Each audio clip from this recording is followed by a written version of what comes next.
नागपुरात पुन्हा बिबट घुसल्याची चर्चा आहे, तर पारडीच्या परिसरात बिबट फिरत असल्याची चर्चा आहे। वन विभागाकडून गस्त आणि शोध मोहीम सुरू करण्यात आलेली आताच्या क्षणाची ही सगळ्यात मोठी बातमी आपण पाहतोय। नागपुरात पुन्हा बिबट घुसल्याची चर्चा सुरू झाली आहे। पारडीच्या परिसरात बिबट फिरत असल्याची ही चर्चा आहे। वन विभागाकडून गस्त आणि शोध मोहीम सुरू या संदर्भात ताजे अपडेट देत आहेत आपले प्रतिनिधी अमर काणे। अमर, कुठे नेमका हा बिबट्या दिसलाय? या परिसरामध्ये एका ठिकाणी काही जणांना बिबट दिसत असल्याची चर्चा सकाळपासून सुरू झाली।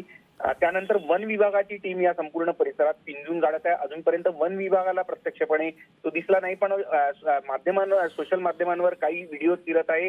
आम्ही वन विभागाकडशी सुद्धा याबाबत जाणून घेतलं, तर त्यांनी पण सांगितलं अजूनपर्यंत आमच्या टीमला मात्र हा बिबट दिसला नाही आहे। मात्र जोरदार अशी शोध मोहीम या संपूर्ण परिसरात आहे। अनेक नागरिक त्या परिसरातले जरा धास्तीत आहे आणि त्यामुळेच वन विभागाकडून संपूर्ण परिसर पारडीचा पिंजून काढत आहे। खरं तर आपल्याला आठवत असेल, भांडेवाडीच्या परिसरामध्ये गेल्या काही दिवसांपूर्वी, साधारणतः 15-20 दिवसांपूर्वी एक बिबट आढळून आला होता। तो पण अगदी हायली डेन्स म्हणजे पॉप्युलेट एरिया होता। दरडोई लोकसंख्या जास्ती असलेला संपूर्ण परिसर होता। त्याच परिसराला लागून असलेला हा पारडीचा दुसरा परिसर आहे आणि त्या परिसरात हा बिबट दिसत असल्याची काही लोकांनी दावा केला आहे आणि त्यामुळे वन विभागाने संपूर्ण परिसरात शोध मोहीम सुरू केलेली आहे। पण अजूनपर्यंत वन विभागाकडून मात्र याबाबत दुजोरा देण्यात आलेला नाही।